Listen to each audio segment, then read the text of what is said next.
Praise Lord. खुदावंद यीशु मसीह के मुबारक नाम में हम आपका खैर मकदम करते हैं। इस असेंबली ऑफ बिलीवर्स चर्च के प्रोग्राम ग्रेस ऑफ गॉड में आप सबका स्वागत है आज के इस दिन में, ताकि आप जुड़े और खुदावंद की आशीष को ग्रहण कर सके। तो आइए देखें इस प्रोग्राम को जो है ग्रेस ऑफ गॉड। खूबसूरत शाम में आप सबका हम वेलकम करते हैं, खैर मकदम करते हैं, अभिवादन करते हैं कि खुदावंद ने हम सबको एक साथ जमा करा है ताकि हम उसकी आराधना करें।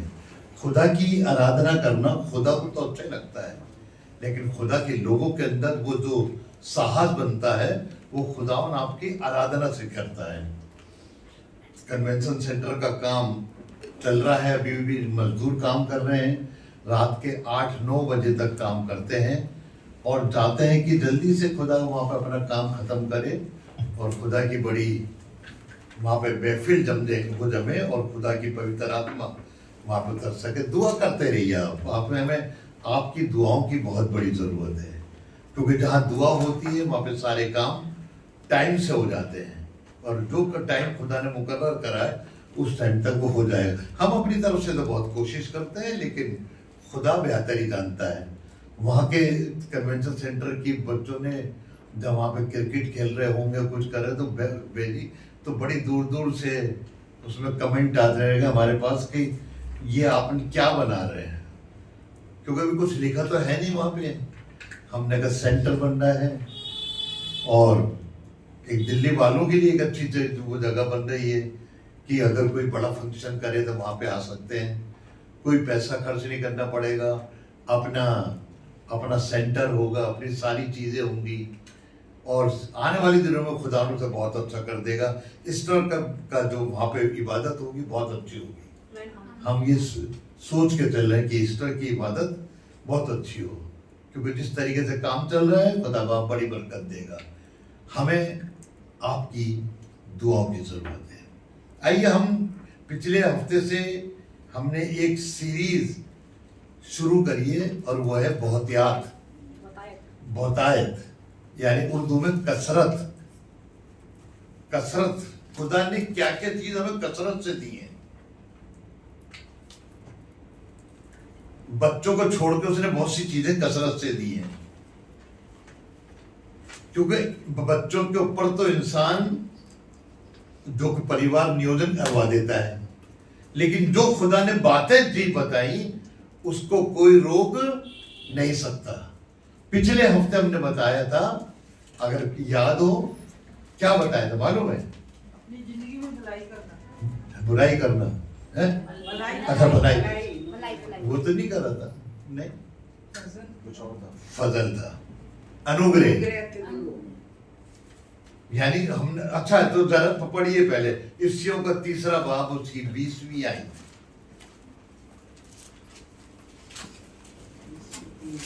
अब जो ऐसा कादिर है, अब जो ऐसा सामर्थ्य परमेश्वर है कि उस कुदरत के मुआफिक जो हमें तासीर करती है, हमारी दरख्वास्त और ख्याल से बहुत ज्यादा काम कर सकता है।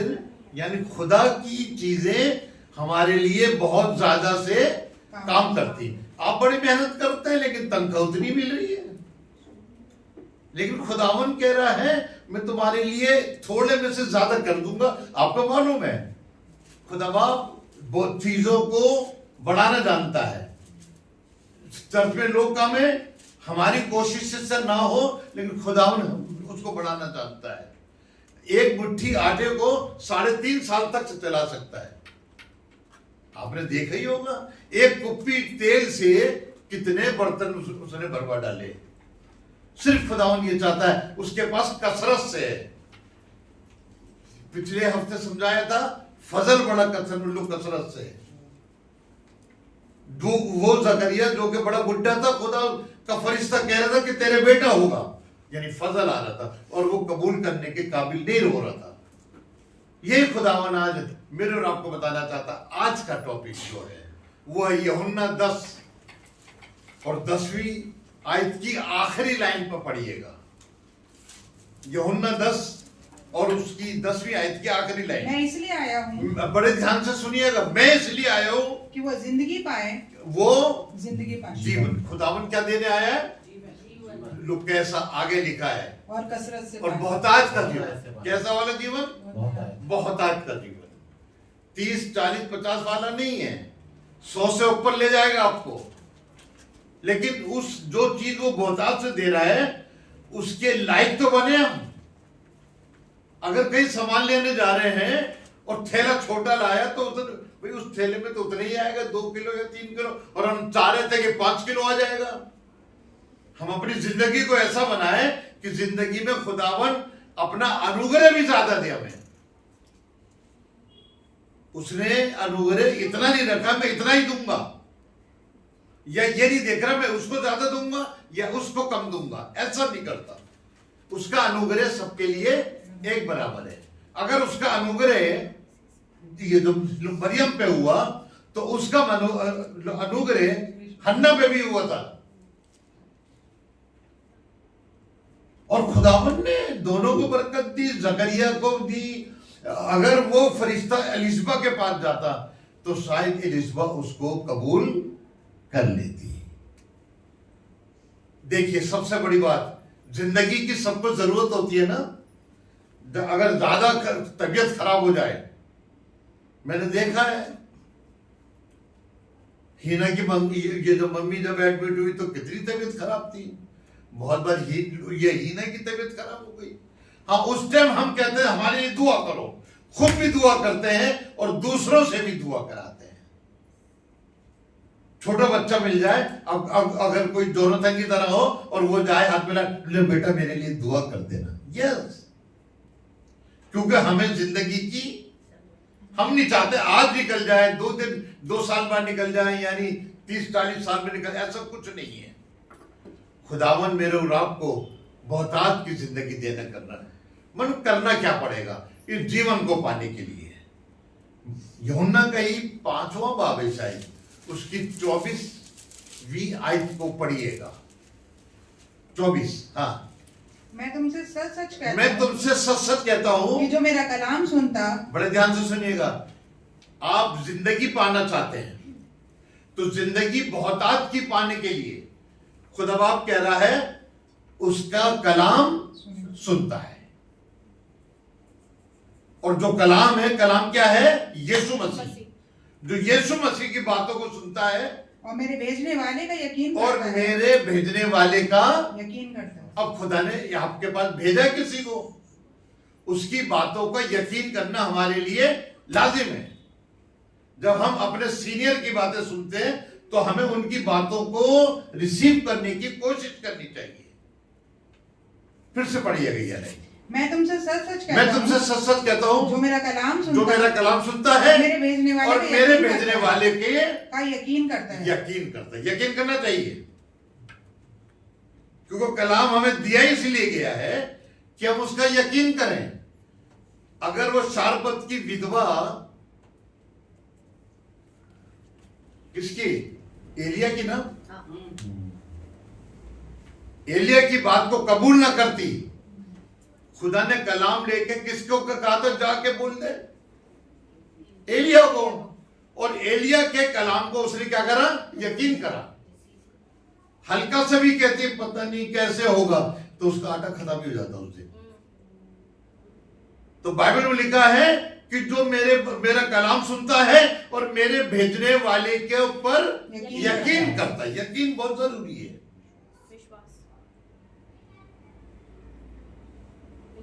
हम इस बात का यकीन करें कि जो मेरा ये खादिम खड़ा है ये मेरा अपना है, यकीन करें ये मेरे लिए जो कहेगा अच्छा कहेगा। यकीन करता है और हमेशा की जिंदगी उसकी है। क्या चीज? हमेशा की जिंदगी। थोड़ी सी जिंदगी कोई है, खुदा कह रहा है एटर्नल लाइफ आपकी है भाई। एक जिंदगी खुदावन देना मांग रहा है जो थोड़े दिन की नहीं, हमेशा की जिंदगी है। आपके जेब में रुपए हैं और खुदा कहता है ये हमेशा, तो कितना ही खर्च कर लो उतना ही रहेगा। खुदा बाप कसरत से देना मांग रहा है। ये बात हमारे ऊपर है कि हम उसे कैसे लेना मांग रहे हैं। अगर वो जो कि इलीशा के पास एक औरत आई थी और उसने कहा था जाके बर्तन लो और ऐसा करना तो फिर उसको ढेलना, उसने उसकी बात का यकीन करा और बर्तन लेने गई, लोगों ने उसको क्या क्या ना कहा होगा। बर्तन कह रहे मैं दे दूंगी दे दूंगी, और उन्होंने देख लिया तो उसके घर में एक भी बर्तन नहीं है। क्या पता ये देगी भी कि नहीं देगी। लेकिन उस औरत ने यकीन करा एलीशा का, तभी तो वो भी बच गई और उसके बच्चे भी बच गए। काश के वो अपने आदमी के जीता जी ये काम कर देती, या उसका आदमी ये काम करता तो वो आदमी भी नहीं मरता। 25वीं आई। मैं तुमसे सच कहता हूँ। फिर दोबारा कहने लगा। ऊपर तो कहा था कि जो मेरा कलाम सुनता है और मेरे भेजने वाले पर यकीन करता है। अब कह रहा है मैं तुमसे सच सच कहता हूँ कि वो वक्त आता है, कि वो समय आ रहा है, बल्कि अभी है, वो अभी भी है, कि मुर्दे खुदा के बेटे की आवाज सुनेंगे। कौन मुर्दे? किनकी बात कर रहा है ये? मरने के बाद वालों की बात नहीं कर रहा है। कि जो मुर्दे हैं, जो कहते तो लोग अगर प्रकाशित वाक्य पढ़े तो आगे लिखा तू कहता तो है मैं जिंदा हूं, लेकिन तू क्या है? मरा हुआ है यार। किसमें? हम पापों में गिर जाते हैं, हम गलत बातों के अंदर गिर जाते हैं, तो हम मुर्दे के समान हैं। क्योंकि बाइबल में लिखा है जो समझ के राह से फिर जाता है, उसका कहां पर ठिकाना है? मुर्दों के बीच में ठिकाना है। और खुदावन उन्हीं के लिए कह रहा है। फिर से पढ़िएगा। हाँ, मैं तुमसे सच सच कहता हूँ कि वो वक्त आता है, कि वो समय आ रहा है, बल्कि अभी है कि मुर्दे खुदा के बेटे की आवाज मुर्दे खुदा के बेटे की आवाज सुनेंगे, और जो सुनेंगे वो जिएंगे। जीने का सबसे अच्छा फार्मूला, चाहे आप अच्छा खाना खाएं ना खाएं। एलिया ने 40 दिन तक खाना नहीं खाया था भाई, 40 दिन तक पैदल चलता रहा था, लेकिन वो जिंदा रहा ना।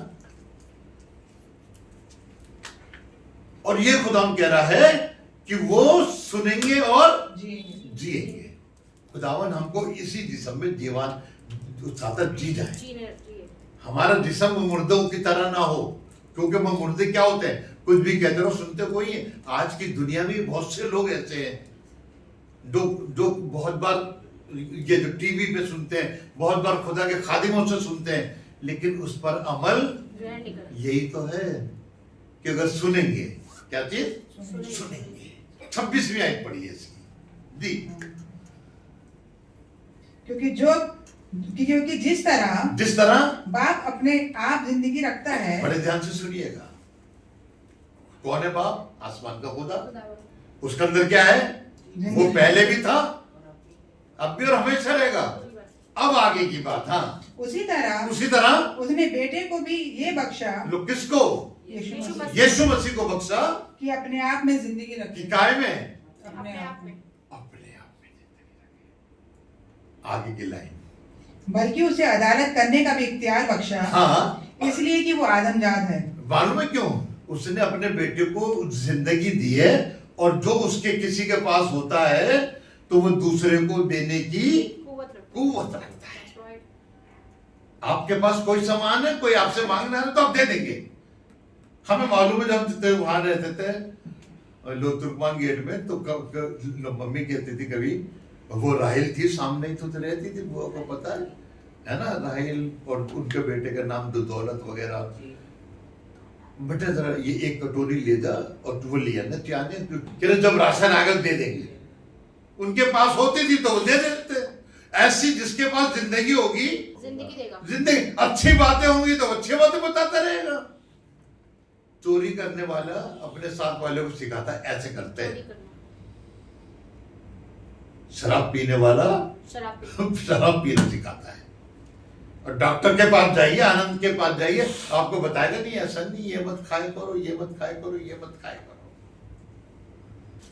6:40। क्योंकि मेरे बाप की मर्जी ये है कि जो कोई बेटे को देखे। बड़े, अब देखिए, वहां तो सुनने की बात हो रही थी, अब कह रहा जो कोई बेटे को देखे और उस पर ईमान लाए हमेशा की जिंदगी पाएगा। और मैं उसे आखिरी दिन फिर जिंदा करूंगा। कब?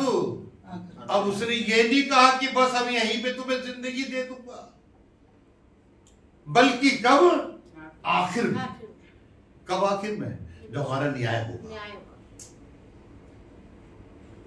और वहां पे अगर हम वहां पे जाने वाले होंगे जहन्नुम में, वो हमें जिंदगी में डाल देगा। और खुदा ने ये तो चाहता है हमें जिंदगी मिले। जिंदगी पाने का हक हमें है। सबसे पहले तो अनुग्रह को कबूल करें, और अनुग्रह के बाद जब अनुग्रह होगा तो आपको जिंदगी ऑटोमेटिक मिलती रहेगी। उसके लिए आपको कुछ नहीं करना, अनुग्रह का हासिल कर ले। और जब अनुग्रह आ जाता है तो सारी चीजें हमारे पास आने, मटके में आटा आ जाता है, बर्तनों में तेल आ जाता है, और जिसके बच्चे पैदा नहीं होते उसके बच्चे पैदा होने लगते हैं। ये अनुग्रह वाला है। और इसी तरह खुदा बाप जिंदगी देना चाहता है। जिंदगी दे। आपको याद आएगा एक औरत थी जिसके 12 साल से लहू बहता था। पर तो हम एक आध दिन 2-3 दिन अगर हमारे उंगली से वो निकलने लगे तो बड़े कहते हैं, चाहे कमजोरी ना हो लेकिन लोग कह के कहते हैं अब बेचारा बड़ा कमजोर हो गया, इसका हेमोग्लोबिन बहुत कमजोर हो गया होगा। वो तो 12 साल से थी, जिंदगी खत्म होने वाली थी। वो यीशु मसीह के पास तो तभी गई थी जब उसने देखा अब तो कोई चारा नहीं है। लेकिन जब हम खुदा के पास जाते तो जिंदगी मिलती है। उस जमाने में औरतें आदमियों की मजलिस में नहीं जा सकती थी। पता नहीं वो क्या भेष बना के गई होगी, किस तरीके से गई होगी, कैसे उसने उसका दामन छुआ होगा। लेकिन जैसे ही उसके पास गई तो यीशु मसीह के कपड़ों में से भी क्या निकलती थी? जिंदगी निकलती थी। उसका खून बहना यानी उसने एकदम जान लिया, नहीं अब तो बिल्कुल ठीक हो गई, जिंदगी वापस आ गई। जो जिंदगी खून के जरिए निकल रही थी, क्योंकि खून इंसान को जिंदगी देता है। अगर खून ना हो इंसान मर जाएगा। और यही खुदावन चाहता है कि आपको जिंदगी मिले। आपको एक किस्सा याद आएगा जहां पे हमेशा की यीशु मसीह ने हमेशा की जिंदगी दी है। लेकिन एक दिन एक खुदा बाप ने एक राजा को 15 साल वाली जिंदगी दी थी ना, याद आ गया? कौन था वो? हिजकिय्याह। और वो भी किसके जमाने का? यशायाह का। और लिखा है उसकी रीढ़ की हड्डी में फोड़ा हो गया था। और रीढ़ की हड्डी इंसान की जान होती है। अगर रीढ़ की हड्डी में कुछ नुक्स हो जाए तो इंसान पलंग से उठ भी नहीं सकता। और वो पलंग पे पड़ा था। खुदा ने ईसाया से कहा, ईसाया जा कह दे हिजकिय्याह से कि तू आज मर जाएगा। बताइए कैसी अजीब बात है ना, कि तू मर जाएगा। और एक काम कर, अपनी बादशाह किसी को दे दे। ईसाया गया और उससे कहा ऐसा ऐसा है। वो रोने लगा। ईसाया चला गया, क्या गया, वो दीवार की तरफ अपना मुंह रुक करके खुदा से कहने लगा, अपनी सारी बातें बताने लगा। खुदा ने उसकी बातें सुनी।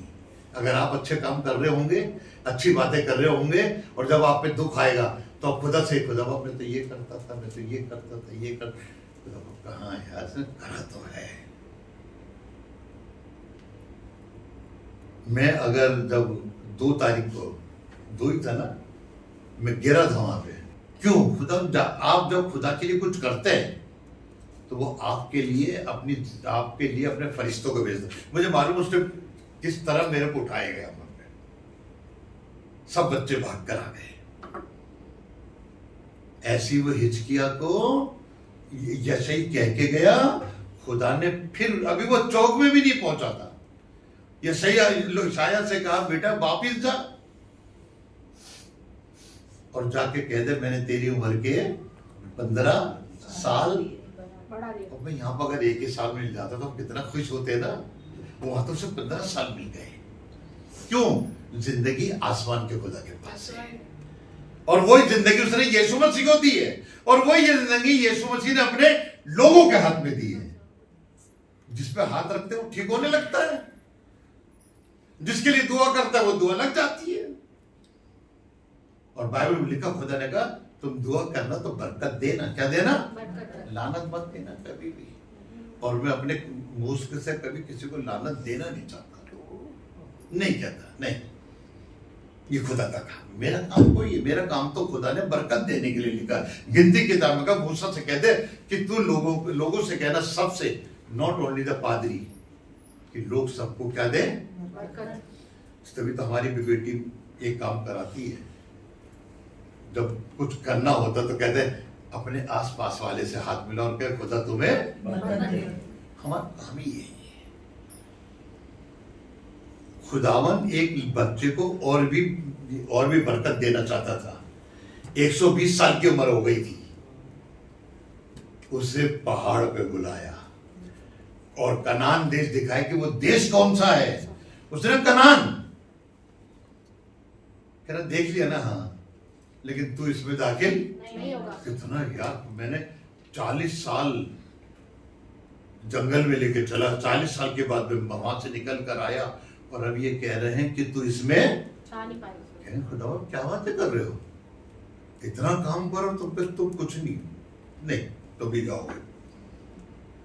लेकिन मूसा को गुस्सा नहीं आया और उसी टाइम वो मर गया। कहते ही इतनी उम्र तो उसके भाई की भी नहीं हुई थी, हारून की। इतनी उम्र तो मरियम की भी नहीं हुई थी। ये मालूम क्यों हुआ? क्योंकि उसने क्या, चट्टान पे जब छड़ी मारी थी तो एक बार नहीं मारी बल्कि 2 बार। मैं अभी देख रहा था टीवी में, मैं अब जब कभी इस्राइल जाऊंगा तो वाली चट्टान देख कर आऊंगा जिसपे उसने छड़ी मारी और चट्टान 2 टुकड़े हो गई। ये हमने नहीं देखी ना?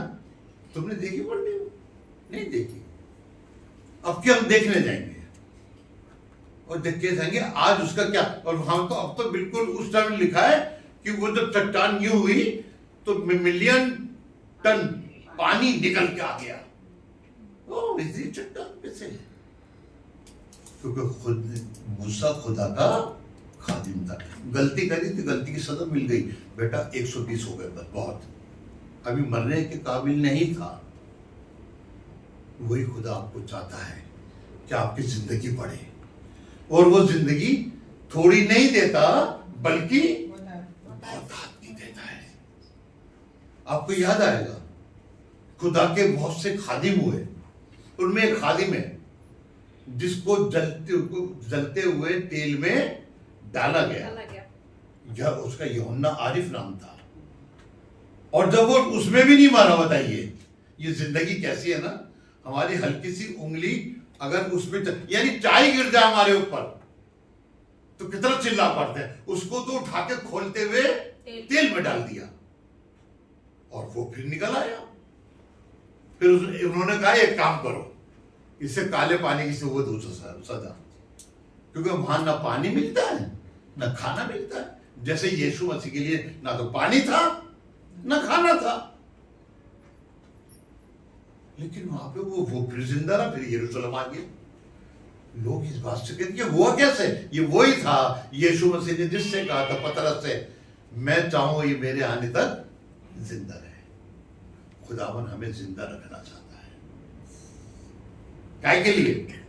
यीशु मसीह के लिए। हमें अपनी जीवन जीने का इख्तियार तो है, लेकिन यीशु से हटकर नहीं है। यीशु मसीह के साथ बने रहे, तभी तो कहा तुम मुझ में बने रहो और मेरी बातें तुम में बनी रहे, तो जो कुछ मांगो। और बहुतों ने आजमाए दिया, कितने बैठे, खुदा ने दिया है। मैं तो हूं इस बात का शाहिद कि खुदा ने दिया है। लो, मेरा बाप बहुत बहुत बड़ा रईस नहीं था। हम यूं कहें मिडिल क्लास वाले भी नहीं थे एक तरीके से, लेकिन खुदा मां से निकाल के खुदा ने हमें दिया है। मेरे सब भाइयों को दिया। अब तो हम 4 रह गए ना, 4 रह गए, लो 5 को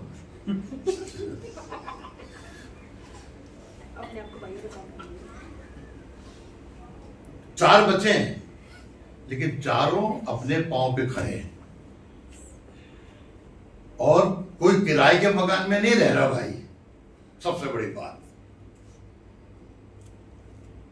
बहुत बार हमारे बच्चे किसके लोग किराए पे होते हैं, खुदावन उनको ऐसा मकान देता है कि वो उसकी वो EMI भी देते हैं और एक दिन उतार के साल उतार देते हैं। ये बरकत है, ये खुदा ने हमें बरकत दी है। लोगों की तो 20-20 साल चल रहे। हमने जब इसकी 5 सितंबर को, तो तुम्हारी शादी 5 सितंबर हुई थी, कब हुई थी? मेरा बर्थडे 5 सितंबर है, ओ सितंबर ही ना। हाँ, हमने उस दिन लो फरीदाबाद, ये मानो खुदा देता है। खुदावन आपकी नेक नियत जानता है। नेक नियत होना चाहिए, लड़ो झगड़ो हो लेकिन नियत तो खुदावन रोकता नहीं, जो उसने देना है उसका फरिश्ता लेकर आता रहता है और खुदावन हमारी जिंदगी को बढ़ाता रहता है। सिर्फ हमारे नहीं, हमारे बच्चों की भी जिंदगी बढ़ाएगा, आपके परिवार वालों की जिंदगी बढ़ाएगा और आप देखेंगे खुदा मेरे साथ काम कर रहा है। आइए दुआ करें और अगले बार जब मिलेंगे फिर एक अच्छी सी बात पर आपके साथ बात करेंगे और वो है जिंदगी पाने के लिए क्षमा की बहुत बड़ी जरूरत है। काहे की माफी।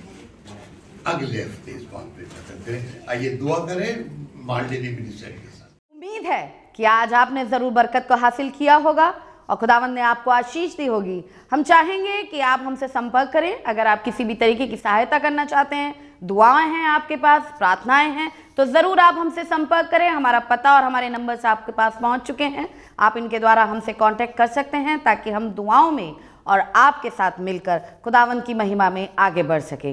Praise the Lord. खुदा आप सबको बहुत आशीष दे।